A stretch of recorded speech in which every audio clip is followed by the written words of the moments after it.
Hi, everybody. Welcome. It is Monday night, about 7:15. Thanks to Joe Wicker. We are coming to you from the yard side. I got to do that. I got to give him a little jab in the ribs. We are coming to you live from Tampa Bay, Florida, with the latest in news and current events, and again, the most important and relevant podcast in Florida politics.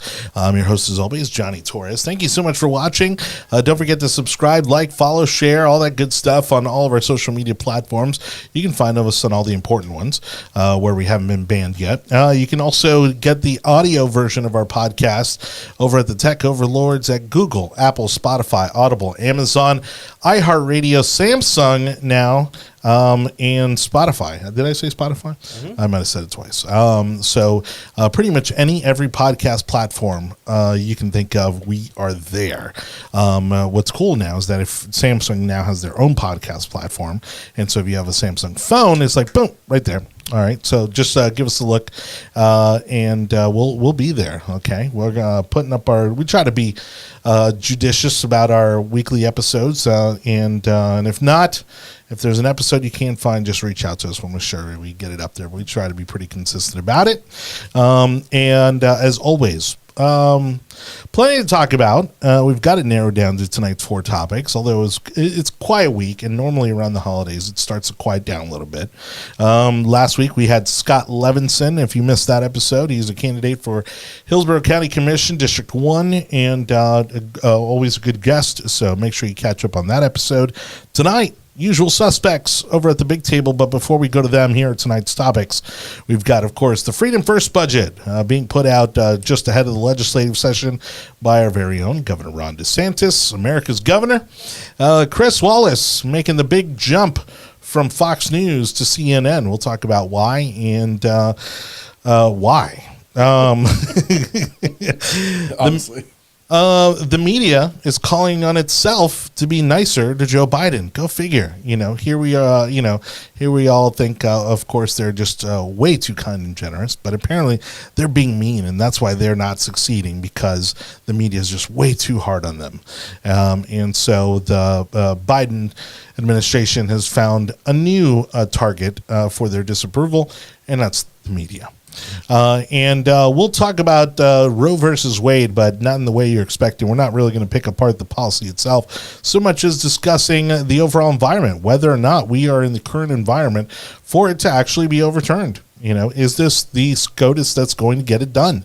Of course, this has been a big talking point for Republican candidates, presidents for many years, and it all may be culminating into the biggest decision of what is, I think you could label Donald Trump's Supreme Court, given the number of people that he appointed to it. So let's go ahead and do the big table. These guys are awfully quiet today, so I don't know how much that's going to make for a show. But joining me as always, from left to right, the one and only Anibal David Cabrera. Hey. What's going on, man? Doing good. Let me start our topic timer there. It was a crazy weekend, but it's all good.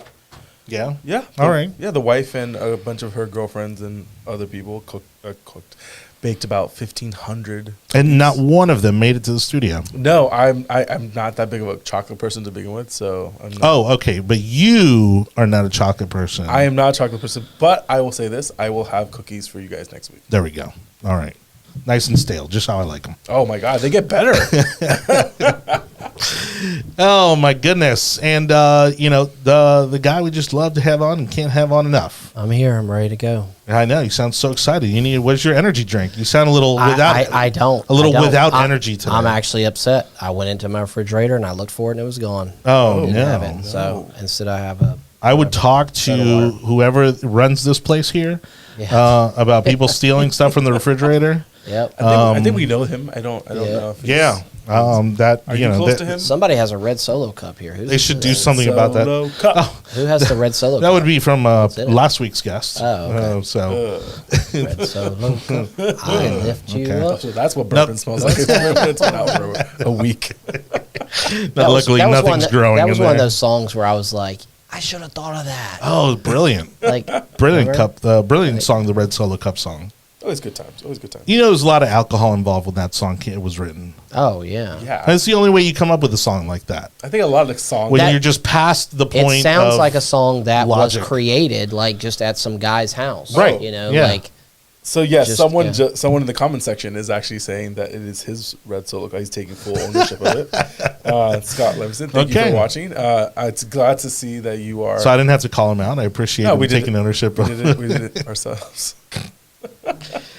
Oh my goodness! All right, we are going to go ahead and try to dive into Ron DeSantis' Freedom First budget. Let's talk announced, about math. Yeah, because that's all anybody wants to do on a Monday. I kind of do. Pure water. You know, there's a lot of numbers here, but we're going to kind of pull up the highlights. And the of course, there's deportation. That's what I nothing. want to talk about. Well, you know, there's some interesting Is things that in there. is that There's troll? Is you that know- just trolling, or are they serious?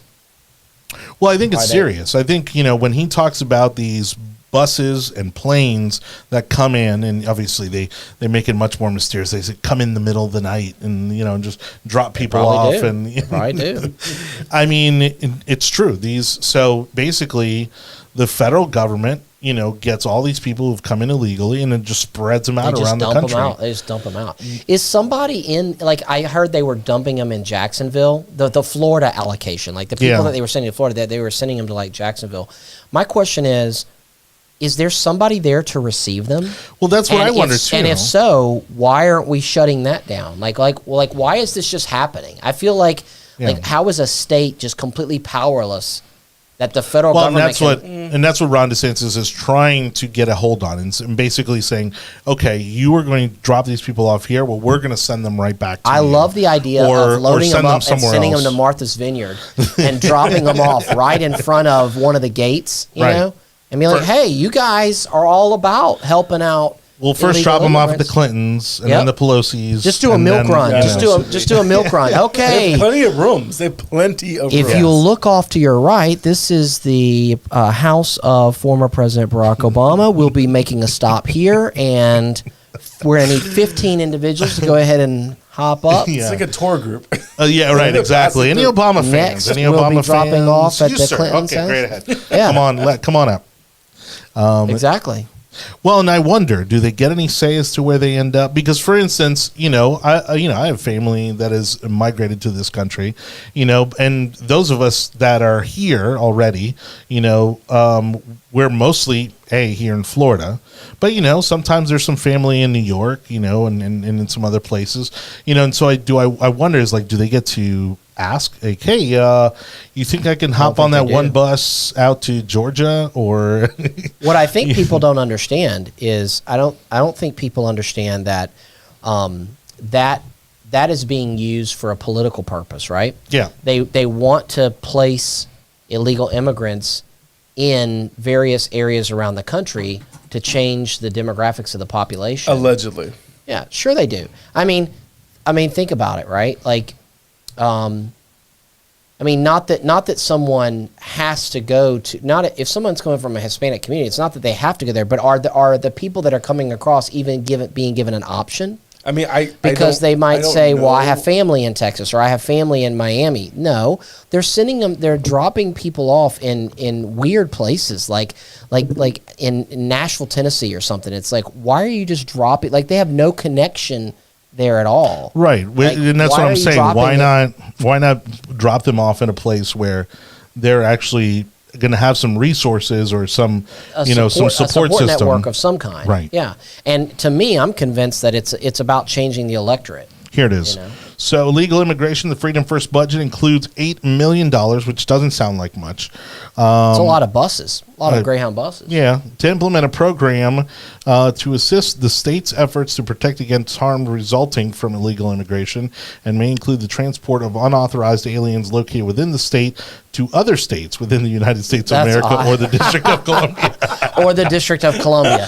Drop them off in front of the White House. Absolutely. Here you go. Welcome to America. Right on the front porch. I think the way Welcome. you solve this though is the other Right on the front porch. 2.4 million is going to go into the e-verify enforcement. I think that's a big deal. If you Sure. if you don't have the paperwork, you're not able to work, then you should be sent home. I Well, mean, and it's that's one the of way those this works. things that we don't enforce the rules that we already have in place. Is the government? I've never heard you hear about these raids that happen. Yeah. You know, Oh, they happen. you hear about these raids, but it's like, is it really enforced? Like, I mean, just on a onesie twosie level. Like, if I hire, okay, in my industry, everybody has to have a level 2 federal background check, so they have to have legal status to begin with. But if somebody walked through my front door and they didn't have proper paperwork or Identification. whatever, right? They didn't have a permanent resident card, and they didn't even have a temporary work permit.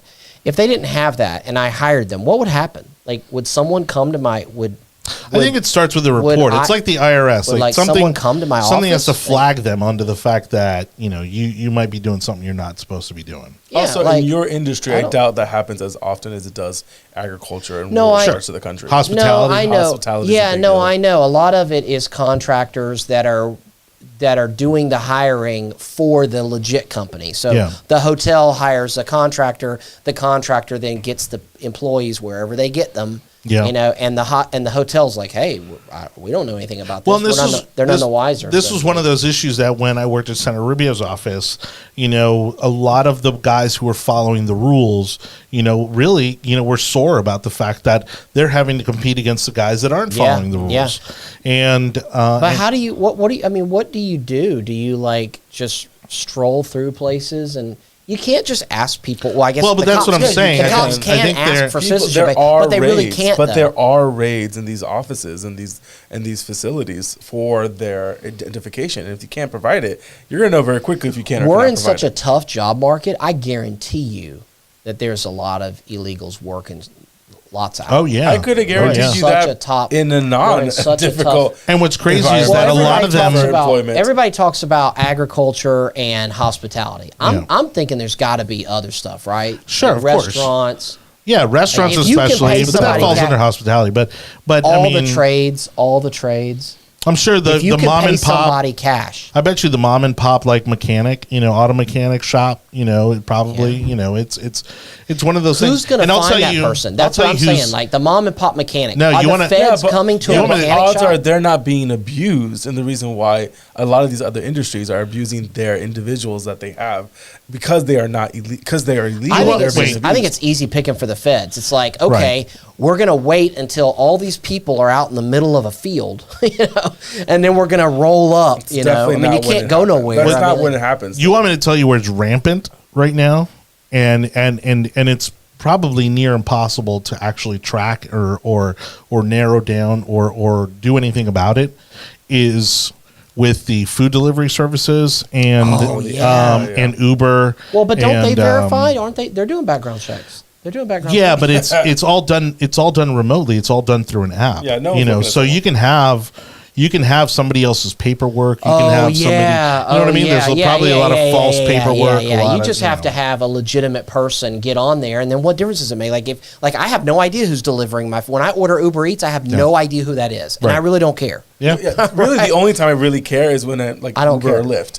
Like I want to make sure the the car I'm getting into is yeah. is that But even to same that thing. extent, I I mean, remember- And there have been I was in Chicago about a month ago, and there was two situations where we're in Chicago where the person that's driving is definitely not the person that's face is on. Yeah. There. I'm like, you are not Kimberly, Well, a yeah. 27-year-old white female. Well, when I catch an Uber to Definitely not one of ride, that person. I check. I verify that I'm in the right car with the right person. But I verified the car. The car you can't. That is almost impossible. yeah, the to- very first time that I ordered Uber Eats, I think was at a hotel that I was staying at, and I walked downstairs to meet the person. Right, make them bring it up to your room. Right, I mean, bring my lazy That's ass weird. downstairs. No, they're gonna So- bring my food to my room. Yeah, I'm like, Of course they are. I can walk my behind downstairs. So I go to the get in my room. I don't want that person coming to my room. I'm outside wanna the be out of front my door. room. I'm outside the front door, and this car pulls up, and I don't know any better. I'm looking at my app, and I'm like, it's supposed to be a white Hyundai. That's like a red something or other. Like, what is this? And the guy's like,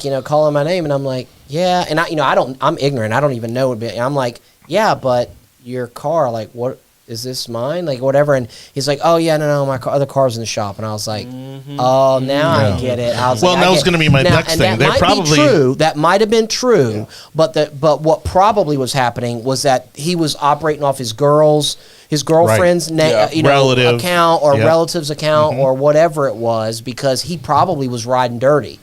Yeah. Or he might not have been legally. How easy would it be? I mean, wouldn't have especially right. if you're delivering food and not actually transporting people. Correct. You know, because in that case, again, you never see some of these people because nowadays they'll just leave the food at your door and bounce. Yeah, I don't need Yeah, my shrimp that's fried true. rice to be verified. That's true. That's true. Until you No, get you're food right. poisoning. So if you're illegal, that's that's basically the gig right there. So so there's that part. Tons Or trades. I'm actually, Okay. There are other stuff in this report. So yeah, Lindsay, if you could pull it up real I quick. love the 105 million that's going to go into rural. $100 million increase from last year. There is $100 million going into the Florida Job Growth Grant Fund to support projects that create workforce training opportunities and invest in critical infrastructure. We'll see how that much of that money gets pulled. I always want to know what these job training things are. You always hear tons of money going to job but training, you never see it. I'm not saying it doesn't Right. happen. I'm just always wondering, like, are we not training? Like, where's I don't know. where's the building that if you go in there, there's like 100 people? Have you seen the that career are source? like- Have you that walked are into like- a career source? There's one in the same complex Yeah. here, and they've been closed because people keep knocking on my door asking to find it for like unemployment. I don't know if the career sources are open yet because of the pandemic, but there's that big one off of Florida and I think Bush in Tampa. And I'm sorry, that is a huge facility. I would assume that I they're went getting a lot there. of- I a lot went of to the people one out. in my. There's one right here in my complex, out by the front of the complex, and I went there looking for employees once. Yeah, I just was like, "Hey, what's up? I see you guys are here. Like, do you have like employees?" And they straight up told me like, "Oh yeah, for like, no, not for you." Yeah, no. What's crazy is that they say here in They're like, "We just help with like resident." Your admin person probably. No. What they were telling me was basically that, and when I went in there, I did see it. I saw a couple people sitting at a computer, and it was almost like a staffing agency for kind of like the warehouse jobs, and it was like, we'll help you build a resume. Like, that was the service, and I'm like, really? I know that so when I was working as a CFO for a tech company out in Dade City, yes, they do exist out there. We were able to pull some of our employees out from that career source in that part of Florida. However, I will say this: something that did catch my eye: $50 million in recruiting funds for Visit Florida, the Florida Tourism Marketing Agency. Yeah. By the way, we're about to hit $1 trillion budget. I We're thought that just was shy of $1 gutted. trillion budget. Crazy, isn't it? Isn't that nuts? And then, No, but not trillion, bro. Not trillion. Billion. no, trillion. It's 90. No, it's It's 100. 99.7 billion. It's going to be 100 billion. Oh, sorry, 100 billion. Sorry.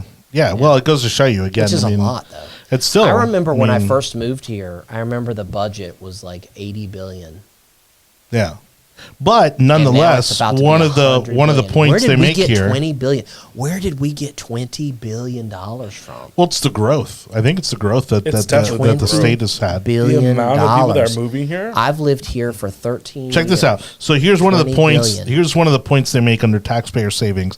It says Florida per capita state collections of $2,086 is currently the lowest among all states, and that's why people are moving. Say that here. again? So Florida's per capita state per tax person. collection of $2,086 is currently the lowest among all states. Does There it you tell go. you who the highest is? There you go. No, I mean this is all bragging about Yeah. Florida. Well, we already know what the highest is. Like But what's New York, New crazy is Jersey, also, California. Oh yeah, the big you know, ones. there is a huge. I mean, the first like 3 or 4 pages. Let me see. Education 1, 2, 3, They increase the 4, budget for education 5, and environment 6. every 6 pages single- just on education, just on the education budget. With education, it's because we're growing so rapidly. And it's the first 6 It needs pages, to too. increase. And it's to shut the Democrats up and shut the teachers union up because they're constantly complaining, saying that like we're cutting education, which we're not. Right. They're constantly spending. Well, they see it that way because of the way the- constantly spends more money every single year on education. Right, but the way Constantly. they spin it is because of the money that's going to charter schools that used to go to public schools, Yeah. and so They were to complaining them. But before it's not then. even that. It's To They were them, that's complaining a before cutting of then. the budget. No, it's because more children are going to charter schools. Well, that's They what were I'm saying. complaining- Every They single were year. complaining. Yeah, and the money's following the Which child. Money follows the don't- child. That's not the I state don't disagree legislature with that cutting at all. funding. I actually really like the idea Yeah. of the money following the Yeah, child. of course. But it's a lie to say that the state legislature is cutting education funding. That's a flat out lie. Anyways, we talked about this earlier. A second round of It's a lie. $1,000 bonus checks will be approximately to 180,000 teachers and principals, not principal aides. So or $1,000 assistant principals. bonus checks to teachers. Yes, that proposal of the $600 million increase into the budget, or a budget, sorry, which is a $50 million increase from last year. So it's going to teachers' pay, continuing Florida efforts to reach the minimum teacher salary of $47,500, which some current teachers are being paid that now, and teachers that have that, and these teachers have been in the system for a while. And so that has become a huge issue within the teachers. Well, and again, I want to situation. reiterate that the reason we have a budget problem is because of our school board and the bloated The way they spend the money. budget in the middle management, there's so and the much way that money. they spend the money. What people forget we is have that schools that the should be state of closed. Florida, We have Oh yeah. the state doesn't dictate how the counties Right. are spending the money. Yeah. And that's what people need to remember. If you're a parent with kids in school, your county school board is responsible.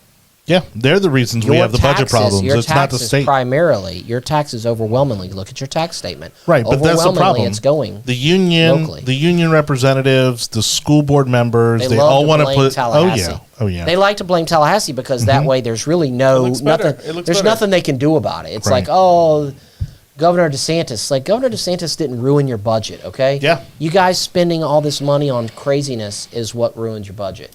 Again, so moving from education, and we still have broken AC systems. yeah, moving from education to environmental, we're doing a $980 million. And all the Well, and I just Republicans restore that the voted for that got scammed, just so you know. Everglades. Well, and I so just all wanted the to point out that again, it's notable the order that they put this in. Because again, Ron DeSantis is also very environmentally centric. yeah. His first year, was huge on the environment. Because Republicans are conservationists. Yes. We're not wacky environmentalists. No, we're and now we're conservationists. turning the corner at a point where we're actually undoing some of the damage that was done, decades, if not centuries during ago. the explosive growth it's- where things were kind of out of control. Well, and even in again, kind of redoing, let's say, the Everglades and the flow that's coming from, we Yeah. did a lot of damage in basically building the state, Yeah. and to what it is, and so now it's a lot of undoing of a lot of those like canals and things like that Yeah, that again yeah. affected. I think there was a lot that people didn't understand, right? Like Of when course. when Disney came in, like you have to acknowledge that all of the development that started really with Disney, right? Mm-hmm. And all the development around Disney, all those manicured lawns and the rules that you have to spray it and you have to keep everything nice. All that stuff in Central Florida works its way down. Yep. It gets into the river. But I think we need to focus on, and I'm really glad that we're focusing on the Everglades with the budget this cycle, because there's so much ecological damage that we have done to that part of the ecosystem in Florida, and it's such an important part of even weathering like storms and dealing with climate control and rising sea levels. That's Yeah. a big reason why we need all that. Well, if people would just stop letting their pythons out, and to stop Yeah. flushing your pythons down the And, toilet. and 'cause if they're any of ending you up in want to the go Everglades. through this, they did a highlights. So there's a PDF on there with the highlights. If you just search Freedom First Budget on Google or any search engine, there's actually a PDF linked. That highlights PDF is actually what we're going off of here. What's really interesting and kind of makes me laugh a little bit is the fact that you get to the transportation and economic development portion, and the first thing that goes into is actually affordable housing, then economic opportunity, then it goes into first responder stuff, illegal immigration, law enforcement, fair and free, safe elections. Like transportation is like It's so on the bottom. It's so down there. it's almost like non-existent. It takes about 3 pages before you get to the first mention of vehicles. So improving technology for vehicle services. Well, what do you think are the biggest needs from a transportation standpoint that the state, not the county, that the state can really get involved in? I want what is that stupid technology? Brightline. No, I have an issue with Brightline, and my only issue with Brightline is that we are That it's not here fast enough? No, the fact that we're focusing on technology from the 1700s and 1800s when we should be focusing on technology in the future. Well, but it doesn't exist yet.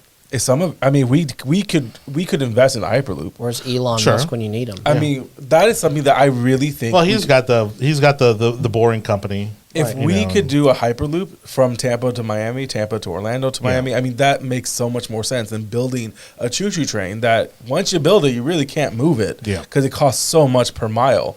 And whereas with a Hyperloop, it's a lot less of environmental impact and everything else, and it makes more sense. This is happening now up north. Not many people want to use public transportation because they don't want to be stuck in a tube with 1,000 other people. That's something that's a big problem right now, which is what mass transit. Before with Amtrak, at least you had Whereas some in trains. Hyperloop, it's smaller groups of people. Yeah, and so you can control the population a little bit more. And I think that is what we should be focusing on, not building redundant technology. You're right. Yeah. Well, you can only widen roads so far. Yeah, that's the other conversation. You can't. Unless you live in California, you can go like 10 wide 10 on wide. each side. Oh, I ran into someone that is a public transportation engineer who worked on the I-4 corridor, like Malfunction Junction. I almost threw my beer at him. I was like, I want to know why there's one lane from 275 to I-4. That is ridiculous, Yeah. sir. No. Absolutely. There's so not. many parts of it that don't make any That sense. makes but no sense. And he literally, when this is a real conversation, I asked him, he laughed at me. And I'm like, I'm going to throw my beer. And now I'm getting waved to stop talking. Yes. So let's go ahead and start moving in. If again, Freedom First budget, it's easy to find online. It's a pretty great breakdown of the entire budget, and really, I can't see much that I would disagree with. Again, I would say maybe. The biggest issues right now Florida facing is the homeowners insurance issue, affordable housing. I mean, those are some of the biggest problems. But I mean, can you really say that it's worth putting those ahead of education or the environment? I mean, that's kind of a Just think if Democrats ever took control of the Florida legislature, it would be like it would be like them just getting hold of like this pot of gold. Oh, yeah. They would start massive government programs. massive government taxation. And they would immediately institute tax, because think about it, if you raised a 1% tax Yeah. statewide, I mean, you would get billions. But Joe, You would get need billions to pay and- your and- fair and- share. I'm waiting for somebody to tell me what my fair share is. But I'm pretty sure I'm paying it, but I'm waiting for someone to tell me what it is. Too loud or too- Just move it this way. It's like underneath you. There we But go. It looks inappropriate. But anyway, so don't vote for Democrats, because we've got a good thing going as far as taxation goes. Lowest taxes in the country, staying open and free.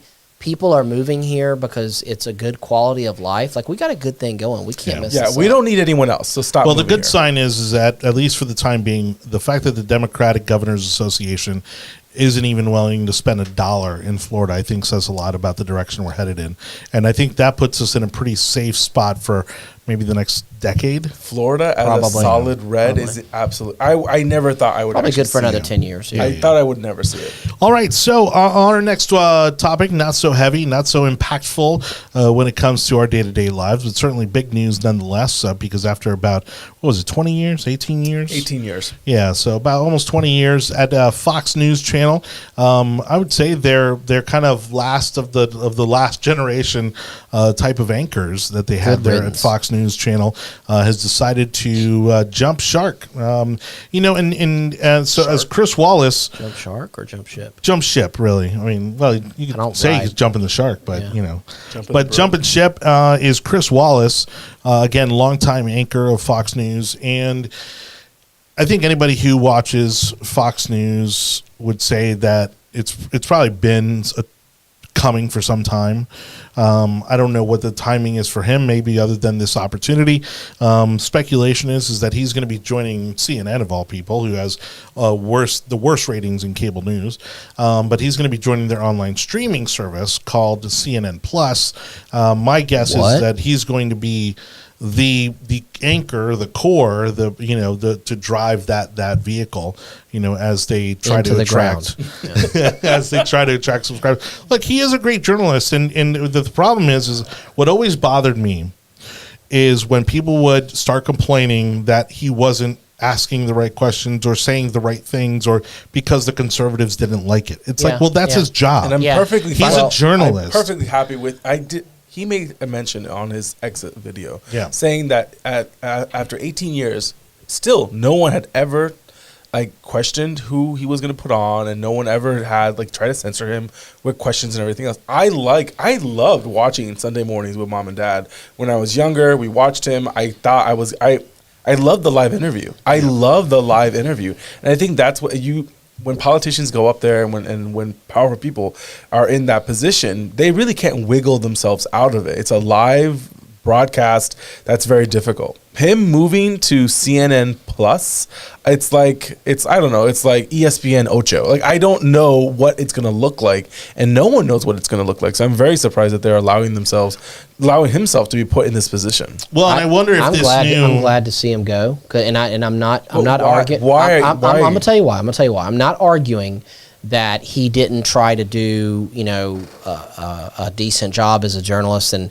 the fact that liberals probably thought he was too conservative and conservatives probably thought he was too liberal, that's probably an indicator that he was trying to do his job as a journalist. Here was my issue with him. He was another one of these guys that when he would ask you a question and he would try to push people, and that's fine, but when you would give your answer, and this is typically with Republicans, this is who it would happen with.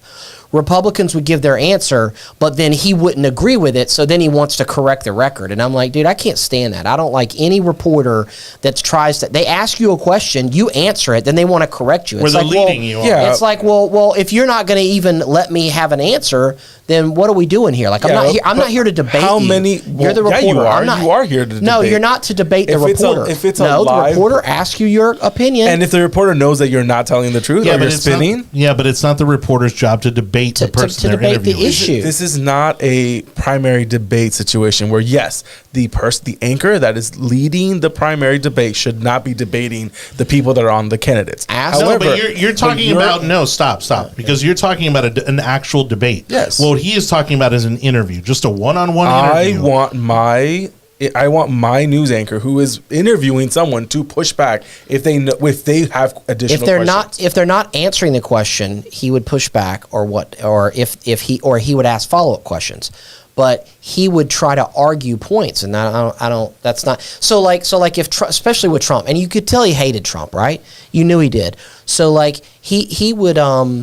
he would just argue. I mean, and maybe and I don't even know if did he ever interview Trump one-on-one in the studio? I'm pretty sure. I don't know about it in the studio. I mean, on his show. Did he have him on his show? Because I remember during the debate he argued with the guy. Yeah. But anyway, listen. If you're a reporter and you're asking a politician a policy question, and they're giving you their opinions on policy, you don't get to then turn around and say, well, that's not really true, but let's move on to the next question. What about, it's like, whoa, hold on a second. I love it. I love it when they hold on a second. All of them do it.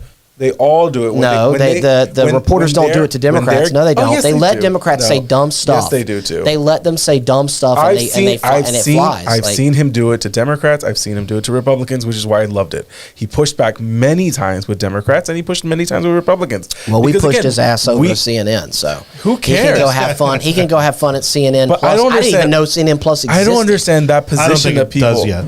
It doesn't exist yet. It's supposed to get rolled out later on next year. Well, and this is my point on all this, is that I think this is the first move by that conservative investor, and I forget his name right now, that came out basically and said that CNN needs to get back to journalism because whatever they're doing right now is not journalism. Right. So of course the big rumor or speculation right now is that CNN's Jeff Zucker, who's been running the network for quite some time, is going to be departing. They're going to fire him soon. You mean they want them to actually do journalism? Correct. Yeah, exactly. Okay. Well, and they're in last place. They're basically fighting for last between them and MSNBC. And so when you look at the fact that they moved so quick on getting rid of Chris Cuomo. Yeah. You're going to see a lot more moves like that, where it seems like a very different organization. Look at how and high a lot of how it's far because they've fallen. a lot of it's because of this new ownership, and new leadership that has come in, and basically they're going to start cleaning house. And I would agree with you in the regards if he was going to CNN, normal CNN, but he's not. No, but this is top down. This is what I'm saying. So I think a lot of people are going to get fired. I think a lot of people in CNN are going to get fired. In the next 6 their months. recruitment of basically a cornerstone of Fox News is a big indicator that they want to go after Fox's core but audience. These people aren't going to CNN. They're going to CNN Plus. Yeah, but look at it. Like, we were just watching Fox News Now, right before the show. That's an online channel. That channel does not exist on TV. That's an online network. Yeah. Most people don't know the difference. But CNN Plus, CNN Plus is supposed to be their version of like Disney Plus or ESPN. Look how far you're supposed CNN to play. has You're fallen. supposed to pay into this form, and so the and internet, it's going to probably be more straight news. The internet than it is really saying Chris that Wallace isn't going to attract young people. And that's so what if you're that's talking what about some new news platform, that's why I don't understand it. I'm like, so okay, CNN Plus is going to be what? It's going to be like some mobile thing. It's going to be some digital, and it's kind of like it's like OAN and Newsmax. Some of these channels people aren't able to get it through their cable, but they're able to watch it online. But you purposely go to those places because you want to eat the red meat of those kind of industries. But that's what I'm saying. That's what they're going. CNN. No one watches, and so no one's going to pay for something like this. Well, that's the prediction, and that's the problem with them. Or they think that he brings an audience, and which he doesn't. They believe that he brings an audience. I don't audience. think he brings that big of an audience. No, and that's why I said he's the last of a generation. He is the last of like your Peter Jennings and your Tom Brokaws and your Tom. He just resigned also, right? No, that was Brian Williams. Brian Williams, which again, I knew that he was either going to be able to resurrect his career, or he was going to basically call it quits, because after his downfall, again, it was kind of like, okay, there's only two paths here. And him resurrecting his career seemed very unlikely. He was such a liar. Oh my God. Well, and it was again, he was of a different generation. You know what I mean? And Brian Williams was kind of the last of those kind of very cookie cutter, straight laced, like, I'm a newsman kind of, anchors. Who have heated way for, again, a much younger, kind of more diverse type of presence when it comes to news. I'm old enough to remember when CNN was like the trusted source. Well, I remember it was the only source. It was the only source. Right. So because of the fact that it was the first cable news network and it was international, and if something was happening around the world, CNN was reporting on it. Yeah, right. And because they were there, it's like you trusted what they had to say, and I think that carried over to just the regular network in the U.S. Even and they've fallen from that. They're garbage. I mean, even during the Trump administration, in the beginning of it, you were like, when something was going down around the world, you still turned to CNN. Yeah, and even the other channels would kind of piggyback on what CNN was talking about. Well, you felt like you were actually getting news. You felt like you were getting news. You weren't getting any entertainment. You weren't getting any spin. You weren't, and the problem is now it's not that it's hard to tell the difference. It's just that they've now focused so much on spin and news and making it sensational and running, graphics and news tickers and all this kind of stuff to make you think like every little bit of news is the end of the world. Well, that now it's like the boy who cried wolf. Yeah. And you can't distinguish what's important and what's not. Well, CNN used to be what was played on all the military installations in the TVs when you went into a waiting room or someplace, Well, CNN International was much, even then, when you were like at an airport, you could tell it even felt and looked different. And, because they were covering much more international. It felt very BBC. The military had to get rid of BBC. The military had to get rid of that because it became too political and controversial. That's why you don't see them on the airports anymore. They don't. It's because they just went way too far. Yeah. And again, I think what's going to happen in this situation is that what's in the airport now? Hallmark? I have no idea. The Weather Channel. MSNBC is always to the left. Fox News is always to the right. CNN just could not figure out itself in that situation, and it was pissing off a lot of people. Yeah. Also, CNN has had so many scandals when it came to the Cuomo brothers, when it's coming to Don Lemon is becoming an issue now. Who is the guy that was masturbating on TV? Was that on CNN? Yeah, or was that on MSNBC? He's on CNN. not And he's Stetler. back on. He's Yeah. back on the show. I'm not It was- going to Google search that to see someone else put that Yeah. into their search. It was like on a Zoom No, it it- was like on a Zoom. Yeah. It was it was intercompany odd. Zoom call, and he was exposing himself, and he got caught. He got sent to the Yeah. A timeout. little more than exposing himself. Well, I don't. Yeah.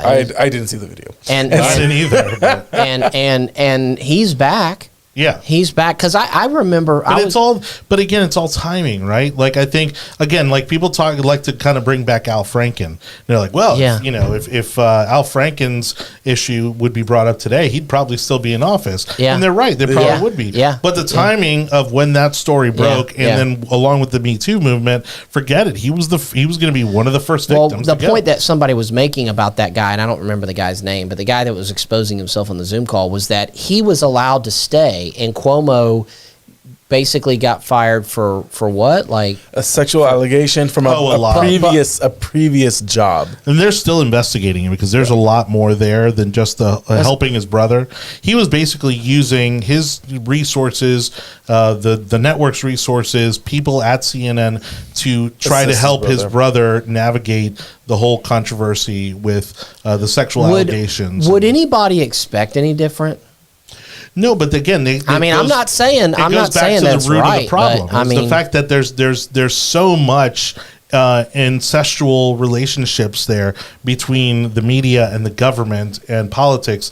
You know that this was bound to happen, and I'm sure it's happened before. right. You know- If you have a reporter whose brother is a governor of a state, they're going to be in the bag for that guy. Like, how can you expect anything else? Well, when Cuomo was a reporter at ABC, Jeffrey Toobin, yeah. so Cuomo was a reporter at ABC before he became, big talent at CNN. right.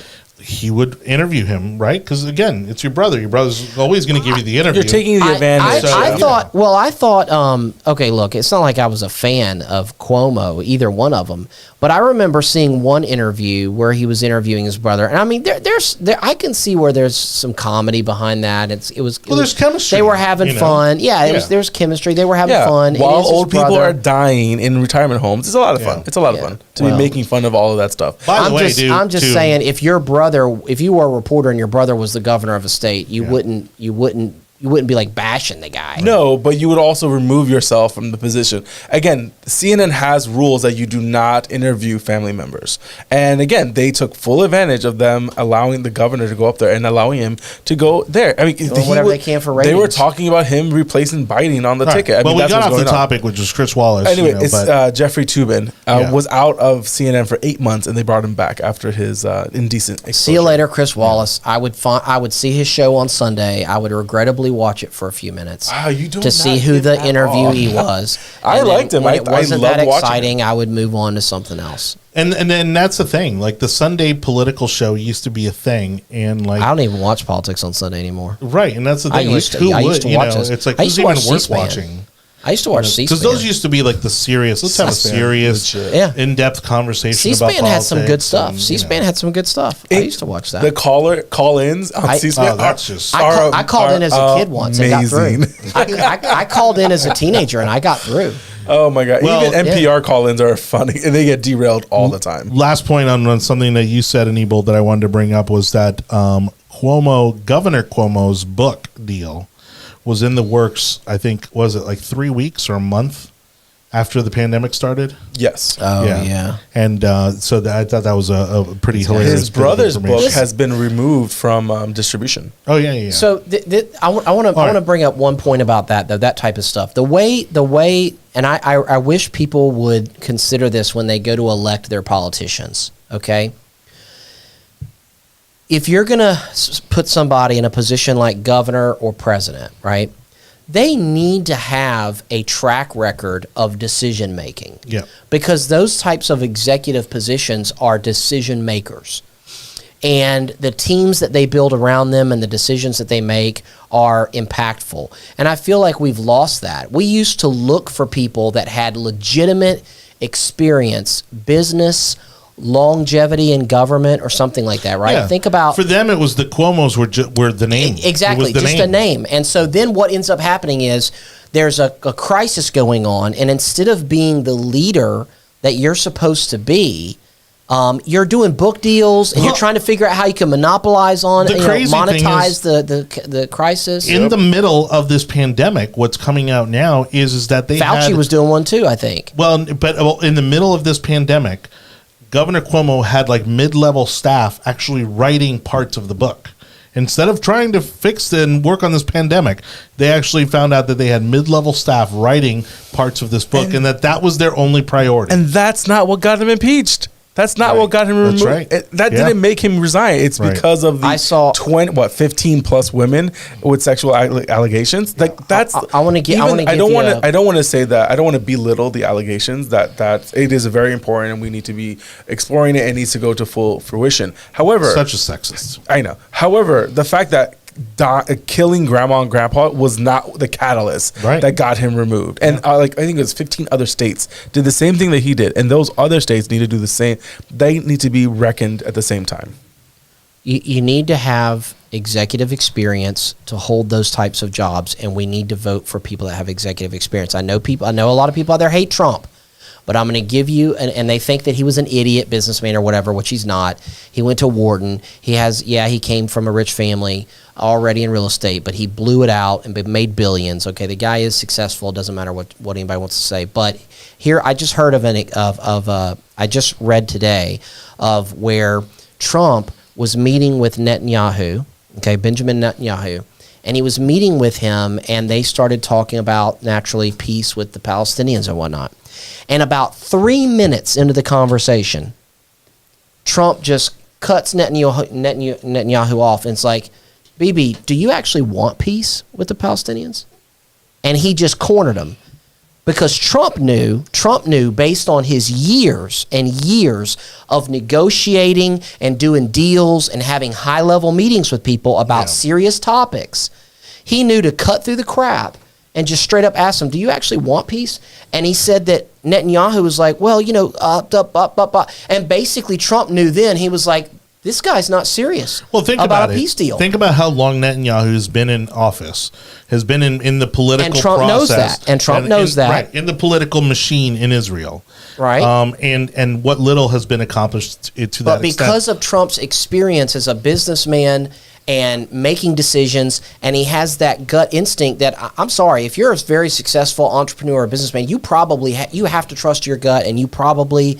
it's probably gotten you to where you are. And he just had a feeling, and he just cuts him off and asks him if he even wants peace, and kind of discovers that, Netanyahu's not really ready to actually do a deal, which makes sense because if you think about it, that blows the lid on the whole issue, and it lets Trump realize, this is one of those things where both parties on both sides of that issue, they kind of like the issue. Yeah. Because it gives them relevancy. It gives them relevance. It benefits them. And if you actually solve the issue, then that might actually be problematic for some people. And Trump went over there trying to solve the issue to see if he could solve it. And he very quickly, in 3 minutes, discovers, you guys aren't serious about this after all. We have many That's topics. who you should be voting We have for. many topics and discussions in this country leadership. that no one wants to solve. Yeah. Puerto Rico. Like, they are Right. situations that no one wants to solve, like welfare state. Like, these are things that we're going to keep on arguing about. And again, I love bringing back this conversation that the West Wing, the show, we're still arguing about 90% of the topics that they were talking about back then. And what Joe's talking about comes from someone who has been successful at a high level of business, because those guys infinitely value their time. And for them, it's always about just getting right to the chase, getting right results. Everything's results driven. What are we trying to accomplish here? Yes, no. What decisions have to be made? Okay, boom, let's move on. Trump's the kind of guy that you could straight up say to him, like Netanyahu or any political person could straight up say to Trump, this is what we're trying to do because we're trying to win an election. And Trump would get that. He'd be like, okay, got it. So we understand that. So what about this? Like, he's just trying to make a deal, and kind of is, I'm going to use the term, I don't like this term, but he's kind of like agnostic almost when it comes to some of these issues. It's like he doesn't really care to a certain degree. Instance, he's trying to make something happen. Now, behind the scenes, Trump's first campaign was a complete circus. Shit show. Yeah, well, he just did rallies, but he just did rallies. No, I know, but he did rallies for a year. But at the ground level, the operational aspects of his campaign it was a a complete nightmare. disaster. It was It was a a nightmare. circus. Was it? Yes. Isn't every campaign? But no, trust me. People literally quit because of how just how crazy it was. completely It lacked disorganized it was. leadership, you mean? Yeah, and because again, he was not a person of establishment, right? Well, so he didn't have. he couldn't get the people. Remember, you got I know. 16 candidates or 17 candidates. Everybody wanted to work for Jeb, for Rubio, Right. for Cruz. Everybody wanted to work for. But what I was going to say Yeah. is what you can tie that to is looking at, for example, Rick Scott's campaign, who had very skilled, very effective, efficient leadership. The one commonality between those two campaigns was that what do you need to get to win this election? Okay, here you go. It was one of those, what do you need? Is that going to help us win this election? Yes or no? Okay, great. Here you go. So Trump and Rick Scott are different in that Trump believes much more in himself and his own brand. Yeah. Whereas I see Rick Scott, because Trump is really a sole proprietor. Right. Is what he really is. He's not a CEO. He's really a sole proprietor. Yeah. And Rick Scott is definitely the CEO. Mm-hmm. He's like, okay, we have to build the right team. I don't have all the answers. Give me, how are we going to come to this? And he's much more of an administrator and a manager and a CEO in that regard. So we went, quite a ways off topic, but getting back to, Chris Wallace, CNN, the state of the media, the kind of hysterical op-ed that came out this week was one where apparently the media itself, so it's someone within the media thinks that the media is the reason that the Biden administration is perceived as failing and perceived as coming up short and perceived as unfavorable, and that the media is being way too tough on Joe Biden, and that they're actually being tougher on Joe Biden than they were on Donald Trump, and woe is me, and let's do what we need to do to get this country back on track, because that's the job of journalists, and that, again, this is at the foundation of what is wrong with journalism today, is the fact that the media somehow feels that they are now the arbiters of what is good and bad for this country, and they feel that it is their job to dictate which direction this country should go in, when it's not. And so anyways, the point being is that there was this one piece and then a bunch of spin-off pieces that came from this one editorial about how they think that all of Biden's failures are basically being caused by the media being way too tough on Joe Biden and not giving him a fair shake.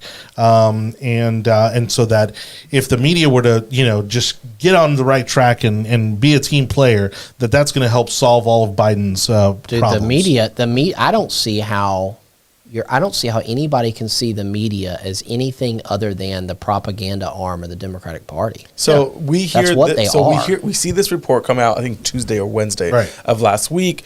Even the White House had a press tour trying to talk to them about the failing polling numbers, and then over the weekend you really see it. The View makes a huge comment about it on Friday. Joe Behart makes a comment about it. Whoopi Goldberg talks about it's not really his fault, blah, blah, blah. Chuck Todd says that Biden's dismal approval rating is not his fault. I mean, these are things that people are just really? Are you really trying to spin this? Yeah. Now, on the more of the business channels like CNBC and some of the other given ones. the dumpster fire that we're seeing in the vice presidential office. So, and even with her, they're talking about how we shouldn't be piling on, the pile on Kamala Harris is getting ridiculous. That is from the New York Post. It's just, these op-eds are just absolutely ridiculous now. Yeah. And you could see the turn. They asked for the media to calm down with it, because every week we're getting a new poll because the people are pissed off because of inflation, and they're seeing how much it's killing the average American. So now. basically the Biden administration is just asking the media to stop reporting on their performance. It seems Well, that we've nothing. seen- Stop telling us, stop writing stories about inflation, stop writing stories about gas. You're making it tough over here, guys. Come on, we're on the same team. So We're on the same team. Quotes from the White House. It does feel like every week there's another poll, there's another new bottom, there's another this, another new this. So they are aware that this is happening, and they're upset because, again, they thought Trump, with Biden in the White House, he was going to get rid of COVID and get rid of Trump. neither of those things have really occurred. Like Trump Right. is still in the ether, and COVID is, and they are themselves are allowing COVID to continue to be the issue on Well, hand. and Jen Psaki has just gotten progressively more arrogant she's as the so time goes annoying. by, against this media, and to the point where, like, how she still has her job is beyond me, because she's pretty much insulted, just about more than half the country. Her job out is there. to play defense. Her job is to That's spin. what she's doing. She's spinning. Yeah. That's she's what spinning she's doing. and playing defense. I remember when I mean, she was what her literally name? sitting on a news show. She was sitting on a news show, and they were asking her about some numbers that were about to come out, and she's like, "Well, I can't comment on the numbers because they don't come out till an hour from now." So what the numbers are. Yeah, you know right. that they get a heads Yeah. up on that stuff. Yeah, of course. Yeah, of Hector course. says that she's a cringe in human form. I remember, what was her name? Kellyanne Conway. or whatever. The no, not her. Who Who was you the asking? press? Kayleigh McEnany. Kayleigh McEnany, yeah, the last Trump press secretary. Yep. I remember she used to show up with her binder. Florida girl. Yeah, she would show The up with her binders, binder, ugh. and, Oh, man. and it would have tabs. Brutal. But it would have tabs, but she would be prepared because she knew basically every stupid question that they were going to ask. Yeah. Literally, down to like, she'd be like, "I'm glad you asked." She'd like go to tab F, Right. and then she would read off the stats, like the factual statement Right. that calls out the stupidity of the question that they just asked. She was on point. The best one of those is That's good they're- defense. okay, That's real They're defense. asking her a question, and as they're asking the question, she is still looking at them, and she's like going towards in Yeah. the binder, Yeah. 'Cause looking she for knows. it. And then you got reporters getting upset that she was doing that, and she's Yeah. like, "Why are you getting upset with me? Yeah, I'm answering proving your question." point." Like, Yeah, exactly. And I loved it every but single time. that's defense. And I remember thinking, gosh, she's pretty aggressive. I've never but that's defense. seen anybody like watching her, and not that I've watched ever the press secretaries that closely, but most of them operate more or less the same. But in that sense, her level of preparation and skill, You can see it. and it was like could see it. It was like watching, you see the NBA, Right. and then all of a sudden you see Michael Jordan, and you're like, Jesus Christ! Well, you might she disagree was with her. She was just playing on a whole new level. Yeah. And even if you disagree with her, I mean, she's giving you an answer. She's not doing this whole "we'll circle back."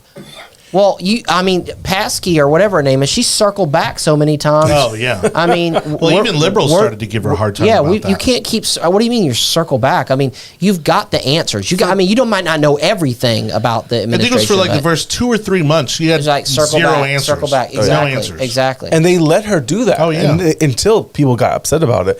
But no, I It think was almost right till about the first 100 days. I think she saw what they did to Sarah Huckabee and how much of a like they wouldn't even eat. Like I remember one of the Thanksgivings that she baked pies for everyone in the room, Yeah. and they were commenting and tweeting about how they don't want to eat the pie because one, they believe it's like poison, and two, they don't think that she cooked it. And she's like, really, guys? Like we can't even have a cordial like this is not even that big of a deal. And so I never understood why people just didn't understand that you had to step it up. That's as weird. a Republican press secretary, you have to step it up. Yeah. That's weird. And she did it.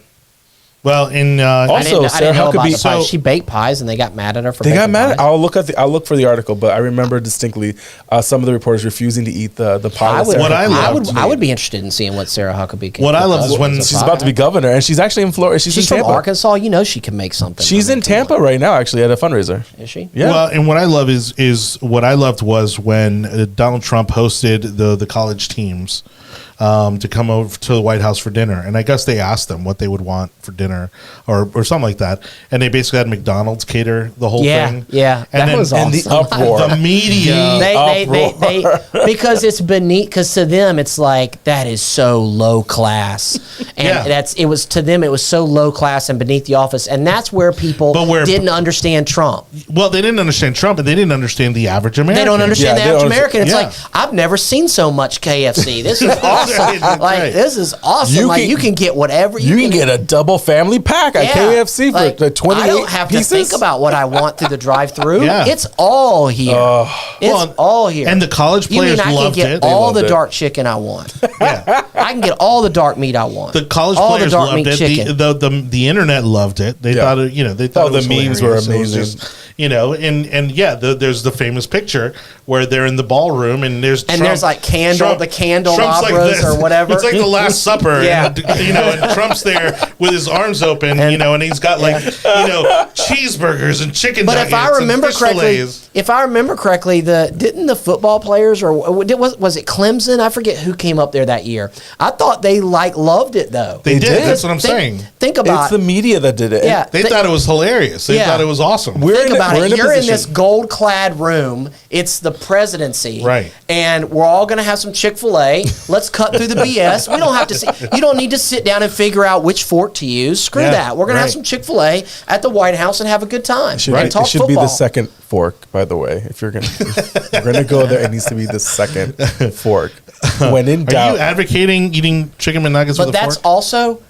That's also why Trump never fit in. So that's why Trump wasn't liked by not only the establishment politically, the elites. He wasn't liked by the wealthy elites on Wall Street and in New York or in New England. Right. None of them like him because to them he's like blue collar. Well, think about it. He's nouveau rich to them. Those college kids probably hated the fact that they had to be in a suit to begin with. Oh my gosh! And then imagine making them sit there for 2 or 3 hours, like at some fancy table with some food that's not going to fill those football players up. Not at all. And you're like you said. I mean, the whole ordeal. Yeah. And I mean, you imagine being an offensive lineman for Clemson. You're 300. You're 6'8", 380. Like that's they don't even make clothes that fit you. Like I mean, like the jerseys don't even fit. You see the guys in the jerseys. Even the jersey doesn't. That's why they have to hide what dining room they are on college campuses. But that's the thing. They have to have their own. Yeah, they have to have their own. And so for you to find it is like a miracle. Well, because they got to eat 5,000 calories a day. FSU's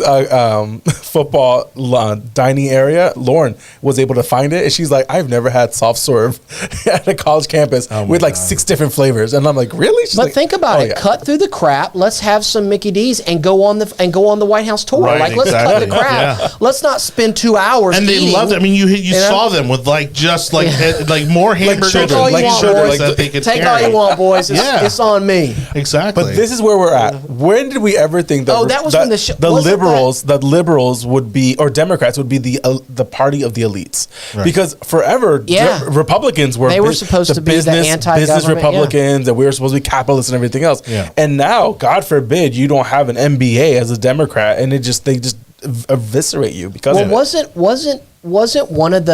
Wasn't part of the catalyst of that the government shutdown? Wasn't there an issue where the government? I thought like the workers were gone or something. Yeah, I don't remember. Like I thought there was a catalyst there behind that created. I thought the government was like on the verge of shutdown or something when the Democrats took over, and Trump's like, "Screw that! You can't cook. No problem. We're catering McDonald's." I thought there was something that precipitated the reason why he just did that. They just brought in the McDonald's? Yeah, I thought there was something that caused that. So that event occurred January 14th, 2019.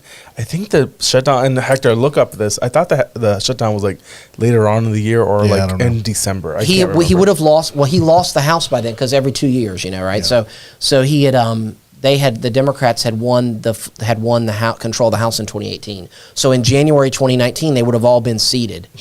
I thought there was something that I don't remember that triggered the purpose for that. But anyway, whatever. So at the end of the day, they're very upset. The media is being told by this White House to censor itself a little bit, but then even the White House itself cannot get it out of its own way.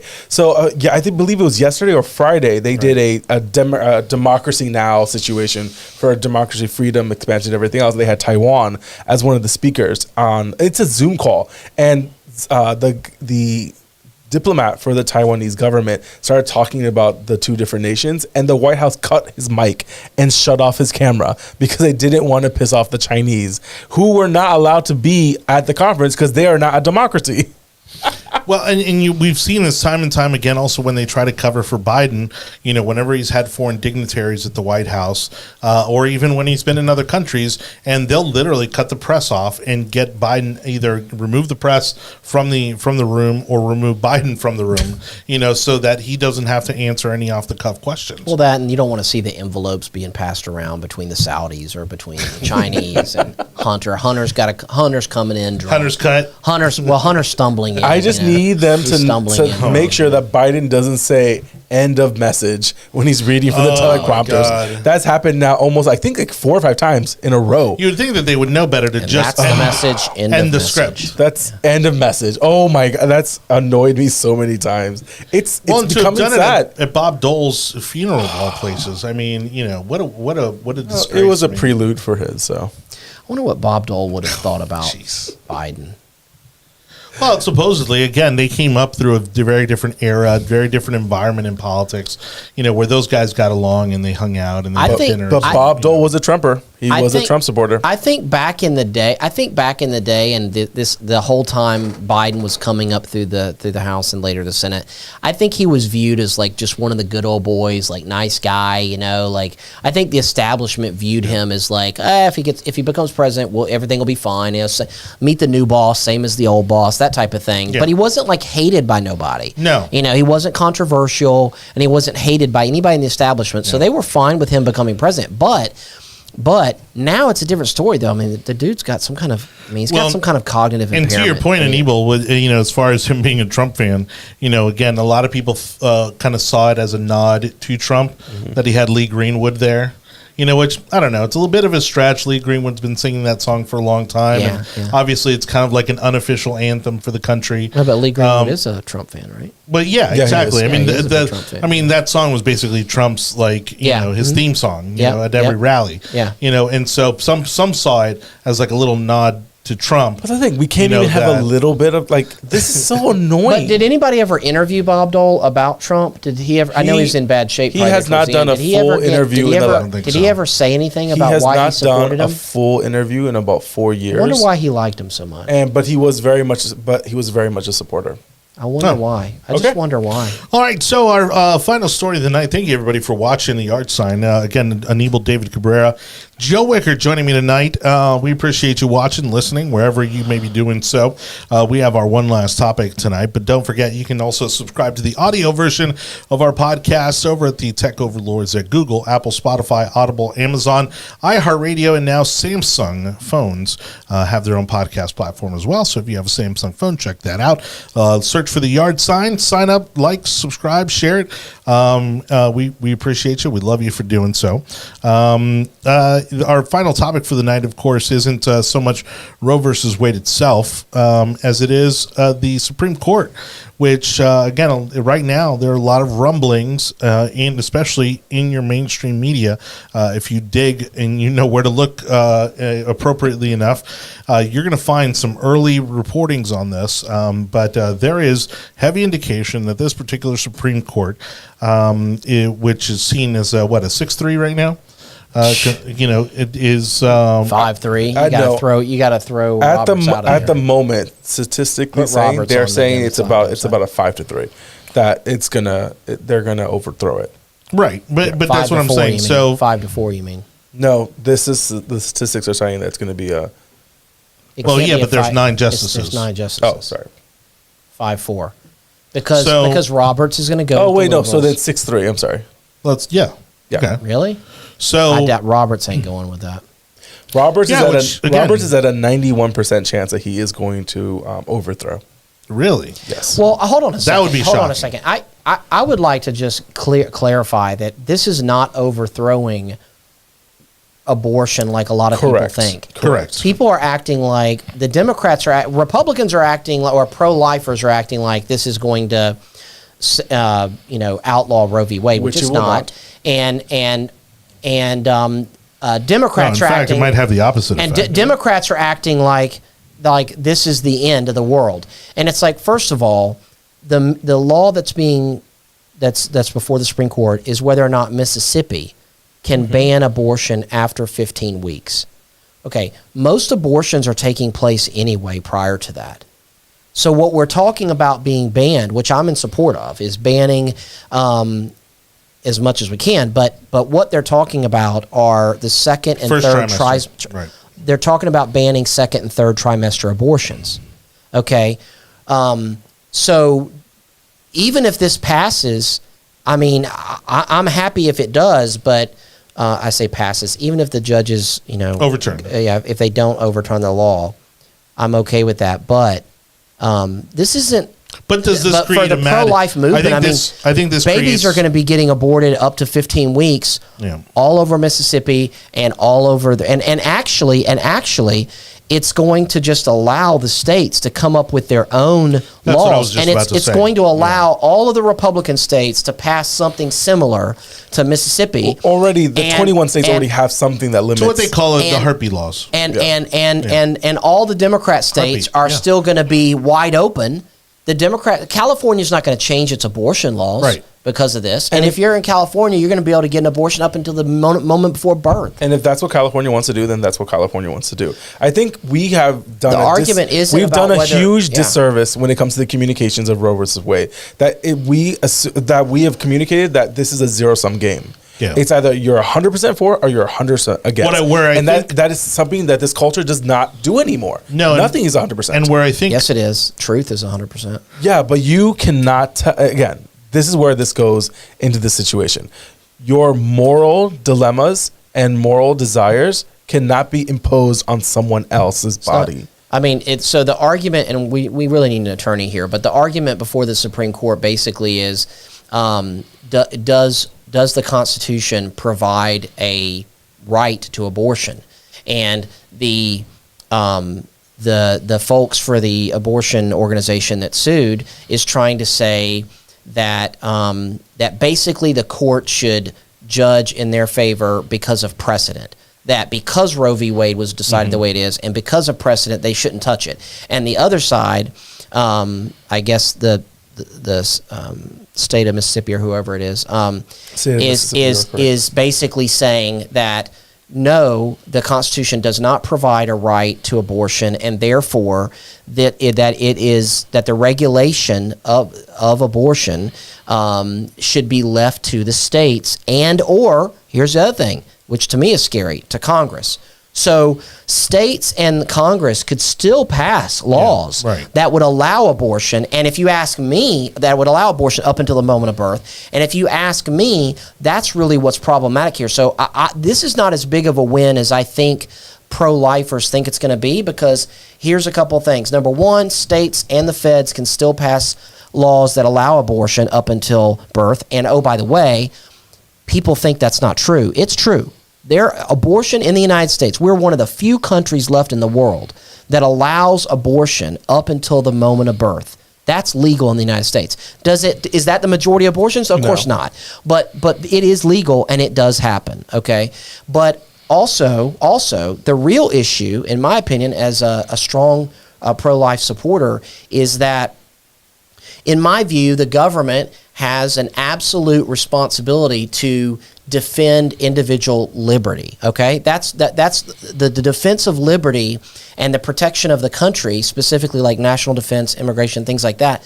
Those are core responsibilities of the federal government. What could be more core to the responsibility of the federal government than to protect life that is being taken outside of due process? The baby is innocent. Someone else's the baby in the womb is innocent, and no one should be killed outside of due process. The baby is not receiving due process. Way into the weeds. You're going into the weeds. We're going into that's the real argument. Yeah, I know, but again, we're not deciding that. They're not deciding that. You cannot talk about civil liberties. That's not what this case is. You cannot talk about civil liberties. It's an individual liberty issue. But then you're also asking the government to take away someone's civil rights. No. Yes, you are. No, because you don't have a right to kill somebody. You do not have a right to tell a woman what to do with her body. You don't have a right to kill your own child. You don't have a right to tell a woman what to do with her own body. But again, it's not her body. It's a baby. It's not her body. Hey, it's a completely separate. See how quickly this goes? It's a complete. Okay, so because that's the only way to get you guys to stop. Because we went down the very rabbit hole I didn't want to go down. Really, what I wanted to do was just talk about the prediction about whether or not you actually felt that with the current justices that we have in place, whether or not that Roe versus Wade is going to be overturned. Obviously, yes, there are going to be many repercussions. And up until about the last, maybe 30 seconds or so, I was, Joe had pretty much stolen all my thunder, which it does. I think it leaves open the states to dictate their own policy. I certainly don't think, especially given Congress's approval ratings, that they're going to leave it up to Congress to decide, what those parameters are. But I think given Trump's appointments, given Justice Roberts' unpredictability, I don't think he's going to vote to overturn it. But I think there are enough of the others on the that are going to overturn it. Abortion's not being overturned. No, I know. We're just talking about this particular ruling. But it's the concept again. We're talking about this particular ruling it's just letting states because this has been a guideline. Yeah. Roe versus Wade has been a guideline. It has been the line in the sand for so many years, and saying, okay, this is what as a nation we've deemed acceptable. Because what's coming next? Because the issue that still hasn't been addressed, right, is when is it okay? And with the development of science, we know more now than we did when Roe v. Wade was decided. Correct. And the science is on the side of life. Yeah. It just is. No, I from a science perspective, I absolutely agree with you. And so, again, I think given the current climate, and again, I think we're going to see states, that way maybe we're heavily relying on Roe versus Wade as their barometer as to where their state should lie legislatively, are going to have to revisit this. I don't think Florida has that problem. No, if the Mississippi law stands, then what will happen is and Texas is that states, conservative states, will all pass legislation with a timeline, probably 15 weeks, to mirror, what's already been successful, and they'll have that timeline there. And what'll happen is if you get pregnant and you want to kill your baby in Florida, you'll fly to California, or you'll fly to New York, or you'll fly to... Those states will probably pay for your airfare so that you're able to get an abortion when you want to have an abortion. Because it's about money. Because it's a business. Again, if we could just take a step and just talk about this. If Mississippi and other conservative states put themselves in the position that they would go down to 15, other states that we've seen in other parts of when we have other topics like this will go the complete opposite. They already are the opposite, and allow for that. They already do. Will allow, and what California's already saying that they will be an abortion state, and they will be perfectly proud about that. Abortion in this country is allowed up until the moment of birth, just like in China. We allow this conversation. Joe, okay, gosh. And the reason why we have such a heated conversation is because no one's willing to take a beat and understand that this is not a black and white conversation. No, and I don't. And honestly, at the end of the day, I don't think it's going to change much. I don't think it's going to change. No, because you see what happened here. I am completely pro-life in my household, and my choices is pro-life. I don't believe I should have the right to dictate what other people do with their bodies. The same way that I believe the government doesn't have the right to dictate who you sleep with or who is in your bed. Right. So I cannot map where you go from I believe in individual rights to where I believe in telling someone that's not in my household and not in my belief system that what they can do and cannot do with their body. And since scientifically the baby is genetically completely separate and different from any other person on the planet, it's its own person. So at what time should there be abortion should be allowed? Shouldn't be. It shouldn't be. See, so now we're at a point where there is no wiggle room whatsoever. There shouldn't be. And there will always be wiggle room in this conversation because you cannot take the rights of a woman. There are life or death circumstances where that. There's no right. No, it's not. Yes, there are life or death circumstances that bring you to that decision. We can talk about this offline. Those absolute situations are what's going to continue to have this conversation the way it is. So even in the case where the woman's life is at stake. Okay, what you're trying to bring in, I know we don't want to debate this here. What you're trying to bring in are situations where, no, in that circumstance, the baby is delivered, and the baby most likely, okay, if we're talking about very early, would not survive. That's true. They wouldn't. No, not even. Okay? Let's say But that's not the same as abortion for convenience. And what abortion proponents try to say is like,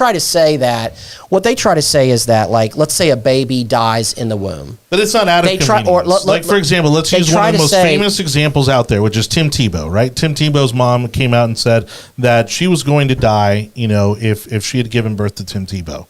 Okay, they had said that there was the likelihood that she may lose her life if she went through with his birth.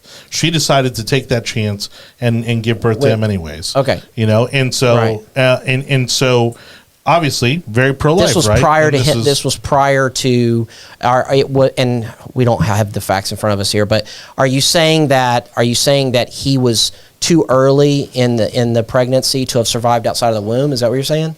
No, I think she had carried him. I think she carried him full term. So here's what I'm saying is that her life was at stake. Yeah. So here's the thing, right? If you've carried a baby 7 months, 8 months, 9 months, right, and the doctors say, hey, your life's at risk, you don't have to abort the child. You don't have to kill the child. You deliver the child.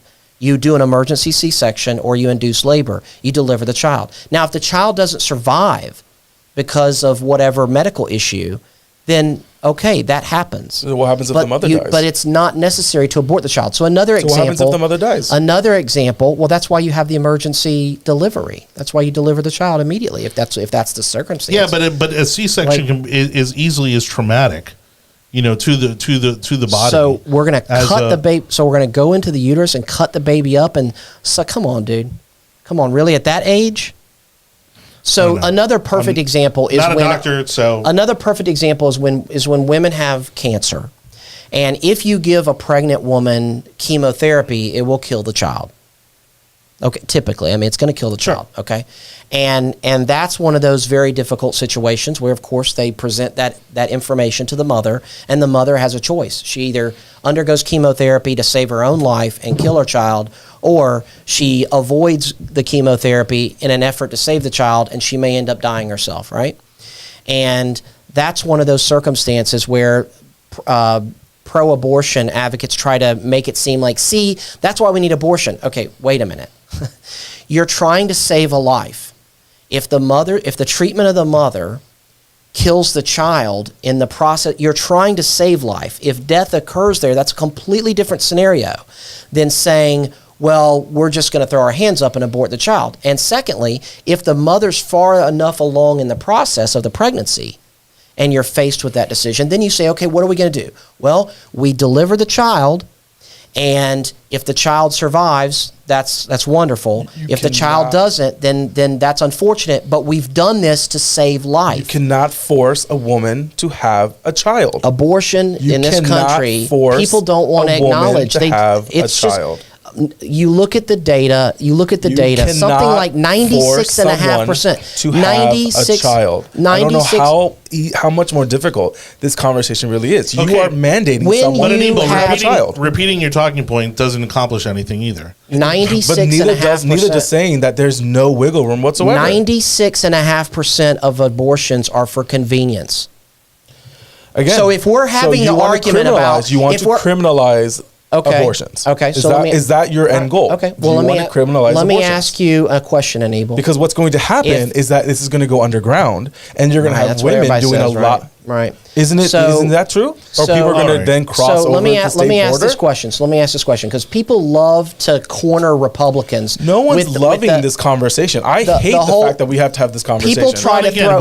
This wasn't the conversation I want to have. So people throw into Republicans' face, well, what about the life of the mother? Well, okay, let's have that conversation then, really quickly then. Okay, I just said 96.5% of abortions are for convenience.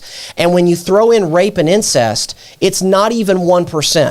So let's go that route then. Okay, do you honestly think that if the Republican president and Congress or whatever, when you have the ability to pass a law, do you honestly believe that if they came out and said, okay, we're gonna compromise, we're gonna say rape, incest, life of the mother, that's allowed, and then the other one, all others are banned? Do you honestly believe there's a single Democrat in this country or Democrat politician that would go along with that? The answer is no. So quit bringing it up, because it's not really It's Who not. brought It's it not up? really I an didn't. issue. Did I bring it up? Democrats bring it up, You are and Republicans. You are telling a You woman brought it up. what they can and cannot do with their bodies. So, would you support a law that bans all abortion for convenience? I didn't say life of the mother. I didn't say life of the mother. The moral judgment on these women. Well, the government's job is to protect life. The government's job is to make Which is people- the same reasoning they're using for the vaccines. Ironically, And so again, are you not for government, the government making healthcare decisions on your behalf? And Joe, are you okay with the government making healthcare decisions on your behalf? no. Okay. We'll leave it at that. But I have the ability. We'll leave it at that. I have the ability to make those decisions for myself We'll because have it at I'm not a minor child. I'm not 6 months old or We'll 6 have it at weeks that. old. If you're okay with the government making, you're also not a woman. if you're okay with There's the government that. making these Doesn't matter. decisions, it is what it is. Doesn't matter. It is what it is. All right, everybody. Thank you so much How for watching. quickly Because this as turns you know, around. this topic could easily go on forever. Jonny Torres here. Thank you again to Joe Wicker, Anibal, David Cabrera, everybody for watching, sharing, liking, commenting on tonight's show. We appreciate you very much. Don't forget, you can catch the audio version of our show over at the Tech Overlords at Google, Apple, Spotify, Audible, Amazon, iHeartRadio, and Samsung podcast platforms. On behalf of our producer, Lindsay, and our cast tonight, thank you so much. We'll see you back here next Monday night, 7 o'clock. So long, everybody. Bam, bam, bam, bam, bam.